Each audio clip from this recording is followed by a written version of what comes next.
አይና ቤተሰቦች እንደምን አላችሁ? በእናንተ ጥያቄ ነው እንግዲህ ያው በቅርብ ጊዜ በተለያየ ዜና ማሰራጫ ሰምታችኋል። ቻይና ሀገር የዳያቤቲክ ኪውር ወይ ደግሞ ፍጹም ፈውስ በቃ ምንም መድኃኒት ከማያስፈልጋቸው ድረስ አሁን በተደረሰበት ጥናትና ምርምር እንደውም ኤክስፐሪመንት ሁሉ አድርገው እነዚህን በሽተኞች ኢቭን ዳታቸውን እስከ ዓመት ያለውን ነገር ሁሉ ያወጡበት መረጃ አለ። እሱ ነገር በእውነት ትክክለኛ ነገር ነው ወይ?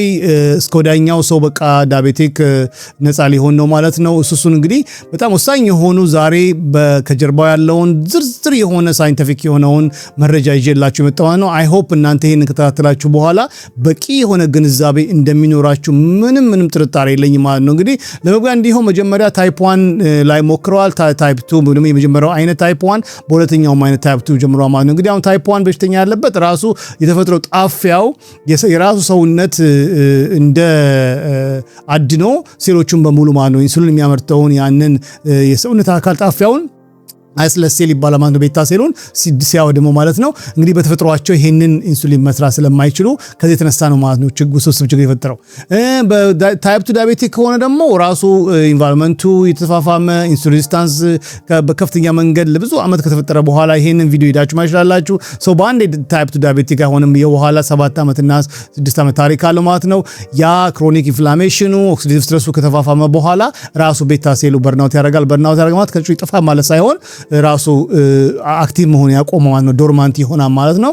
እና ይሄን እንግዲህ በዚህ መልኩ ነው እንግዲህ ሁለቱም የሚከሰቱ ማለት ነው። ስለዚህ አሁን እነዚህ ዋና የበሽታ ነገሮችን በእውነት ዲሳፒር እንዲጠፋ አድርገዋል ማለት ነው። እንግዲህ አሁን እኔ እንደነገርኳችሁ እኔ በራሴ በግል ህይወቴ ባደረኩት ኢንተርቬንሽን አሁን ምንም አይነት የዚህ ዳያቤቲክ 2 የሁለተኛው አይነት ዳያቤቲክ ምንም አይነት ነገር በደሜ ውስጥ የለም።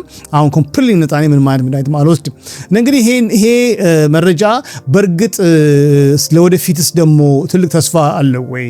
ለአብዛኛው ህዝብስ ይሆናል ወይ? እንዴት ነው ደግሞ ይህንስ ህክምና ማግኘት የምችለው?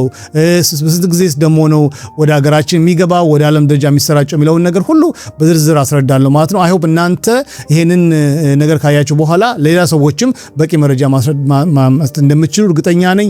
አይ ደግሞ ይሄ ነገር ሳይንሱ እንደሚታየው ያሉት ነገር በጣም ተጋኗል አልተጋነነም ወይ? በእርግጥ ፕሮሚሲንግ ነው ወይ አይደለም የሚለውን ነገር ዝርዝር ሐሳብ በደንብ ስለምነግራችሁ ከኔ ጋር እስከ መጨረሻው መቆየት ይኖርባችኋል ማለት ነው። ተመልሼ እመጣለሁ።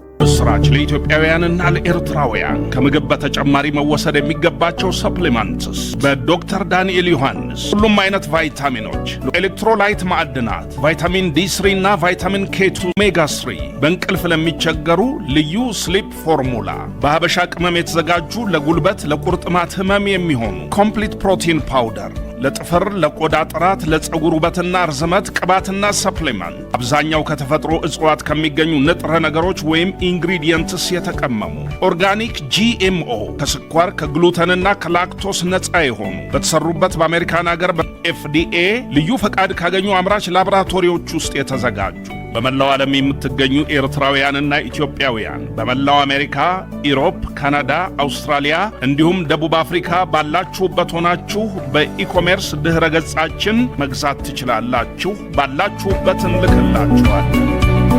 እሺ እንግዲህ ስሜ ዶክተር ዳንኤል ይባላል። የመድኃኒት ህክምና ባለሙያ ነኝ።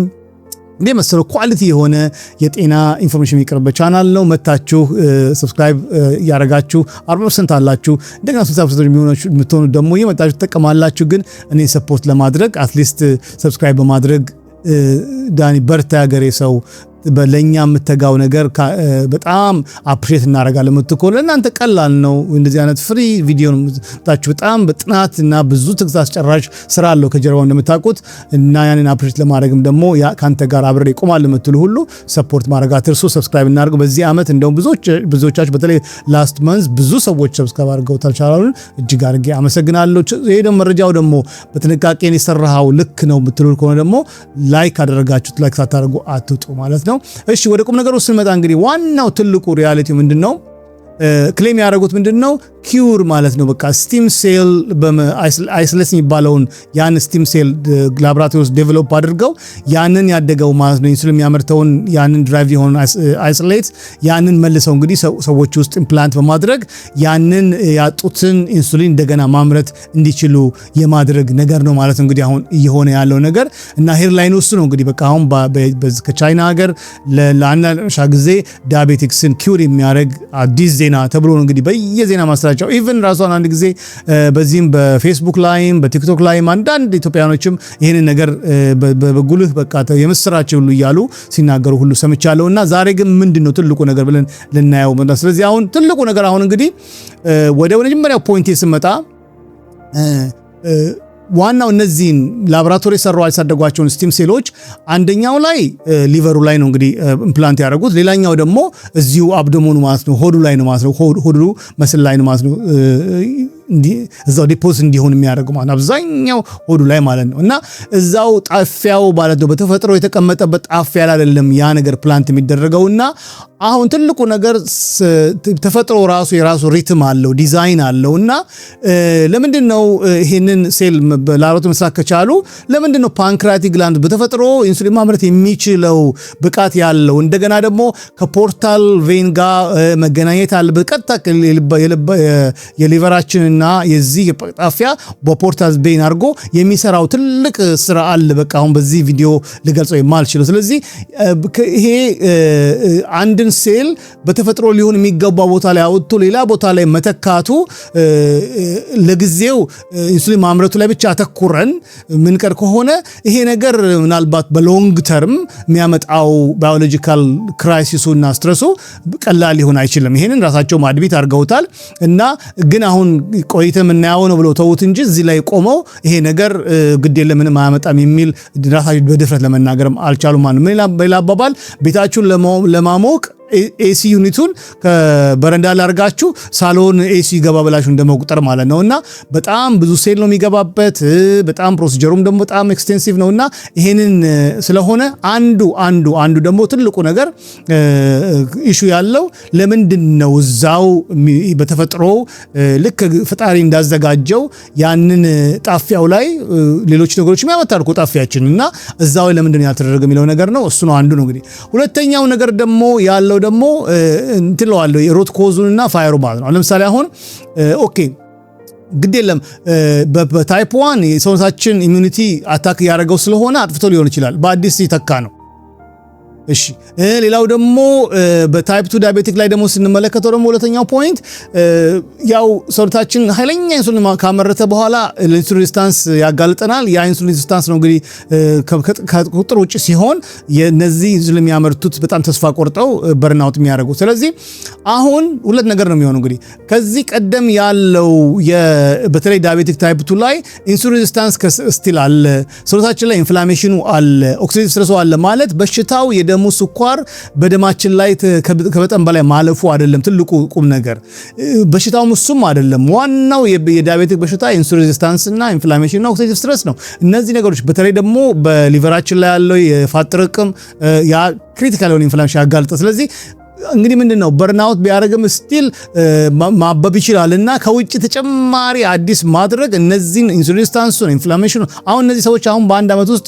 ምንም መድኃኒት አስፈልጋቸው አሉ ልክ ነው እኮ እኛም በፊት እኮ ከ10 ዓመት በፊት እኮ ዳያቤቲክ ናችሁ ተብለን ከመነገሩ በፊት እኮ በቂ ሁኔታ እኮ እናመርት ነበር ስለዚህ በሽታው ግን ከሰር እያደገ ነው ባለፈው ቪዲዮ እዚህ ላይ ሄዳችሁ ማየት ይችላልላችሁ ባለፈው በዝርዝር እንዳስረዳሁት it takes time ስለዚህ በአንድ አመት ውስጥ ያው ምንም መድኃኒት አልወሰዱም ብሎ መናገር ከ5 ዓመት 10 ዓመት በኋላ ይሄው ራሱ ኢንሱሊን ሬዚስታንሱ ይሄው ራሱ ኢንፍላሜሽኑ ይሄው ራሱ ኦክሲዴቲቭ ስትረሱ ያ እንደገና እነዚህን አዲስ ኢምፕላንት የተደረጉትን ለዛም ሮንግ ቦታ የሆኑትን ሊቨር ላይ ሮንግ ቦታ እንደም ሆድ ዕቃ ላይ እና ያንን አሁን ራሱ መልሰው ሬዚስታንስ መፍጠሩ አይቀርም አንደኛ ገና መስሉ ለኢንሱሊን ታዛዥ አይደለም የሚታገሉን ያክል ይታገላል እና ተጨማሪ ደግሞ ህክምና ሊያስፈልገው ነው ማለት ስለዚህ ካውንተር አግሪመንቱ ምንድነው ሰው ይህንን እንኳን ፕላን ቢደረግለትም ያንኑ አይነት ላይፍ ስታይል ይህንን በሽታ ያመጣበት ላይፍ ስታይል የሚከተል ከሆነ ከ6 እና ከ7 ዓመት በኋላ ተመልሶ ዳያቤቲክ መሆኑ አይቀርምና ይሄ ቦልድሊ ኪውር አድርጓል የሚለው ነገር ለ1 ዓመት ጠፋ ማለት በሽታው ጠፍቷ ማለት አይደለም። ስለዚህ ይሄ በጣም የተጋነነ ነው። እዚህ ላይ በጣም ላይፍ ስታይል ኢንተርቬንሽን አብሮ የማይገባበት ከሆነ ምንም ጥቅም የለውም ማለት ነው። በሶስተኛ ደረጃ ደግሞ እንግዲህ ኮስቱ ነው። እንግዲህ ኮስቱ በጣም አንደኛ ባለፈው ቪዲዮ ላይ እንዳሳየዋችሁ በዚህ ቪዲዮ ላይ በዓለም ደረጃ አሁን ለምሳሌ ወደ 1.5 ቢሊዮን ማለት ያ ማለት እንግዲህ ከ5 ሰው አንዱ ወይ ፕሪ ዲያቤቲክ ነው ወይ ዲያቤቲክ ነው ማለት ነው፣ ወይ መንገደኛ ነው ወይ ደግሞ ፉል ፍሌጅ ዲያቤቲክ ነው ማለት ነው። እና ለዚህ ሁሉ ለማዳረስ ይቻላል ብለን ስንል የሚገርማችሁ ነገር እንደ ሰዎቹ በሽታ ሁኔታ እንደ ሲሪየስ ኮምፕሊኬሽኑ የተነሳ ከማንኛውም ከ10,000 እስከ 110,000 የአሜሪካ ዶላር ሊያወጣ ይችላል አንዱ ትሪትመንት ማለት ነው። ይሄንን ቴራፒ ለማድረግ ይሄንን ከማድረግ ያው ኢንሱሊኑ በጣም ቺፕ ኦፕሽን ነውና ይሄን ነገር ስኬል አድርገው ወደ በተለይ ሃይ ሌቭል የሆነ ሰርጂካል ቲም ያስፈልጋል። ስፔሻላይዝድ የሆኑ ላቦች በየቦታው ያስፈልጋሉ በዓለም ደረጃና እነዚህን በስፋት ለማካሄድ ኮስቱ በጣም ትልቅ ደንቃፋ ስለሚሆን ይሄን ነገር እንደው ይሄ ነገር ተፈጠረ ብሎ ለማለት ካልበስተቀር በጣም አስቸጋሪ ነው። ስለዚህ እንዳልኳችሁ ይሄ ቡቲክ ትሪትመንት ወይ ደግሞ አንዳንድ በጣም ባለሀብቶችና ብዙ ገንዘብ ያላቸው ሰዎች እንደው እንደፈለጉ እየኖሩ እንደው እድሜያቸው ለመቀጠል ያለ በሽታ እንቆያለን ካሉ በየአመቱም ከፈለጉ በየ3 አመቱም እንደዚህ አይነት ህክምና ሊያገኙ ይችላሉ። ስለዚህ ወደ ስታንዳርድ ወደ ሆነ ስታንዳርድ ቴራፒ ለማድረግ ግን በጣም አስቸጋሪ። ስለዚህ አሁን ምንም ኮስት የማያወጣ ላይፍ ስታይል በመቀየር ማለት ነው የዳያቤቲክስን መሰረት የሆኑትን ሬዚስታንስን መቀልበስን አስተምር ያለው በዚህ ቻናል ላይ ኢንፍላማቶሪ ማርከሮችን ኢንቨርስ ማድረግን አስተምር ያለው እንደገናም ደግሞ ዋና ደግሞ ኢንፍላማቶሪ የሆኑ ኬዞች ከሆነ ደግሞ ኦክሲዲቲቭ ስትረስ ይኖራልና ያ ኦክሲዲቲቭ ስትረስ ደግሞ እንዲጠፋ የሚያደርገውን ላይፍ ስታይል ቼንጅ በደንብ አድርገን አፕላይ ያደርግን በዜሮ ልንቀለበሱ እንችላለንና ይሄ ሁሉ ወጪ ማውጣትም ላያስፈልገን ይችላል። ሌላው ደግሞ እንግዲህ በታይፕ 1 ላይ እንዳየነው ይሄ ጎስት አውቶኢሚዩኒቲ ነው ማለት እንግዲህ አሁን ይሄ በፊት ታይፕ 1 ዳያቤቲክ የሆኑ ሰዎች ኢሚዩን ሴላቸው በጣም ስካቬንጀር ነው፣ አይረሳም፣ ብዙ ሚሞሪ ያለው ለብዙ አመታት። ስለዚህ ይሄም ሴል ካን ኢማጂን የራሱን ሴል ጣፊያውን የሚዋጋ ከሆነ ከውጪ በላቦራቶሪ የበቀለን የራሱ ሴል ቢሆንም አይደንቲፋይ አድርጎ እንደገና ይገለዋል። ስለዚህ ያንን ነገር ለምን ሴት ታዲያ እንዴት ነው ታዲያ ለአንድ ዓመት ይሄ ነገር ሲምፕተሙ ሳይታይ በቆየችው ተባለ? በሌላ ኬዝ ምክንያት እቺ ሴት ኢሚኖ ሰፕሬሳንት ተወስድ ነበር። ሌላ ለበሽታውን ዝርዝር በዚህ ማቅረብ ባልችልም እና ያ ነው እንግዲህ አውቶኢሚዩንም ደግሞ እንደዚህ ሰፕረስ። ስለዚህ ምን ማለት ነው እንደዚህ አይነት ቴራፒ ታይፕ 1 ላይ አፕላይ ማድረግ ካለብንና እነዚህ ሴሎች በሆዳችን ላይ በተለያየ ቦታ የሚቀብሯቸው ከሆነና ኢንሱሊን እንዲያመርቱ የሚያደርጓቸው ከሆነ እነዚህ ኢሚዩን ሴሎች ደግሞ አድነው እንደገና ይገሏቸዋልና እቺ ሴት ለአንድ ዓመት ያክል እንኳን የቆየችው ኢሚዩን ሴሎቿን ሰፕረስ ለማድረግ መድኃኒት ስለምትወስድ ነው። ስለዚህ እንደዚህ አይነት ቴራፒ የሚወስዱ ሰዎች እድሜ ልካቸውን ኢሚዩኖ ሰፕረሰንት ወይ ደግሞ የበሽታ ተከላካይ ሴሎቻቸውን መጨቆኛ መድኃኒት መውሰድ አለባቸው ማለት ነው።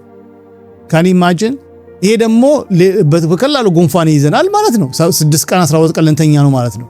ሌሎችም በሽታዎች ልንጋለጥ እንችላለን ማለት ነው። ስለዚህ እስከ መቼ ነው ማለት ነው። ስለዚህ አንዱን እናጠፋለን ብለን ሌላ አይነት ደግሞ ውከት እየፈጠረ ነው ማለት። ስለዚህ ከዛ የተነሳ ይሄ ነገር ለሁሉ ይሆናል ብሎ በአደባባይ እንደዚህ ቦልድሊ መናገሩ በሜዲካል ተርምም ሆነ በሕክምና ኢንዱስትሪ አመለካከት ወይ ደግሞ በሕክምናው ሰርክል ውስጥ ትክክለኛ ሪስፖንሲቢሊቲ ያለው ክሌም አይደለምና ይሄ በጣም ሊጠና ይገባው ማለት። ስለዚህ እንግዲህ ዋናው ትልቁ ነገር ይሄንን ነገር ወደ ኢቭን አምስተኛው ፖይንት ራሱ በጣም ደግሞ እስከዛሬ እነሱም ራሱ አውትካም ብለው እንደ ጎንዮሽ ጠንቅ ደግሞ ይሆናል ተብሎ የሚታስበው ምንም እንኳን ቁጥሮችን ብንከላከልም እንግዲህ ቁጥሮችን ዝቅ ማድረግ ብንችልም ግን እንደዚህ አይነት በሽታዎች ረጅም ጊዜ ሊፈጁ እንደገና ተመልሶ ሊቀለብ ይችላል። ሌላው ደግሞ እነዚህ የተተከሉት ደግሞ ሴሎች ደግሞ በደንብ ስላላጠኗቸው ወደ ቲዩመርነት ሊቀየር ይችላል የሚልም ደግሞ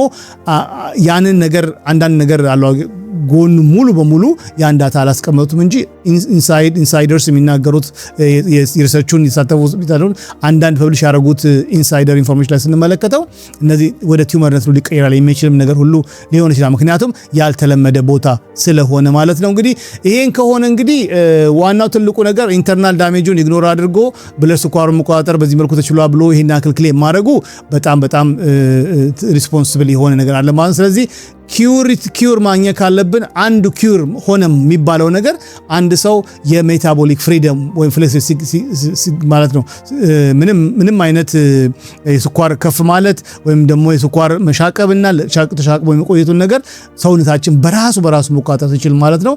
ያን ደግሞ እንግዲህ ማድረግ የቻልነው ደግሞ ሰስቴኔብል የሆነ ሂሊንግ ሪኳየርመንት ያስፈልገዋል ማለት ነው። እንግዲህ ይሄን እያደረግን ያለው እኛ ዋናው ደማችንን ኢቲኤል እንዲሆን ያደረገው ስኳርና ሎ ካርቦሃይድሬት የሆኑ ስኳራማ የሆኑ ምግቦችን እየበላን ለረጅም ዓመት ስለቆየ ነው። እሱን ካስወገደን ተስተካከለ ማለት ነው። ሌላው ደግሞ ሶታችንን በራሱ እንዲጠግን ደግሞ ኢንተርሚተንት ፋስቲንግ እና አሁን ደግሞ በየዓመቱ 4 ጊዜ የምናደርገውን ወተር ፋስቲንግ ያደረገን እንግዲህ ሰው ጤነኛ መሆን ይችላል ያለ ምንም የሁሉ ቅጅብር ሳይገባ ማለት ነው። ምንም አይነት መድኃኒት ኢንቮልቭ ሳያደርግ ምንም አይነት ሰርጀሪ ሳያደርግ እንደዚሁ ላይፍ ስታይል ቼንጅን በዚህ መልኩ በቻናል ላይ ማስተማር ብታደርጉ ከሆነ ይሄ የሰራ ነው። አሁን ኦልሞስት ወደ 47 የሚሆኑ ከኔ ጋር የነበሩ ክላይንቶች አሁን ዳያቤቲክ ፍሪ ሆነው የራሳቸውን ነገር እያደረጉ ነው ያሉትና እኔን ጨምሮ ማለት ነው። ስለዚህ ይሄ በጣም ብዙ ዝርዝር የሆነውን ሐሳብ ጨምቄ በዚህ መልኩ በተዋጣ መልኩ ለእናንተ የሚያቀርቡት ይመስለኛል።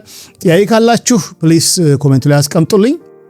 አብዛኞቹ ሰዎች ደግሞ ኢትዮጵያ መሆናችሁ የዚህን ሪሰርች ውጤት በደንብ ሳታዩ ምክንያቱም ዳያቤቲክ በጣም መጥፎ በሽታ ነው። ምክንያቱም ሰው ብለድ ፕሬሸሩ በብለድ ስኳሩን በደንብ ካልተቆጣጠረ የብለድ ፕሬሸር በሽተኛ ይሆናል። ስኳሩ ደግሞ በራሱ ክኒን ያጠፋል፣ አይን ያጠፋል፣ ነርቭን ያበላሻል፣ ለእግር መቆረጥ ይጋርዳል፣ ለእግር መቆረጥ ይዳርጋልና ቁስል ደግሞ ተደርጎ ቁስል አይሻልምና ብዙ ስብስብ ችግር ነው የሚያስከትለውና እንደዚህ በጣም የሚሰቃዩ ሰዎችን አጓጉል ተስፋ መጣ ያያል እንደዚህ ኢሪስፖንሲብል በሆነ ወይ ደግሞ ኃላፊነት ባጣ መልኩ ባናፋፈመው ጦሩ ነውና እስቲ ቆየት እንበል እንየው።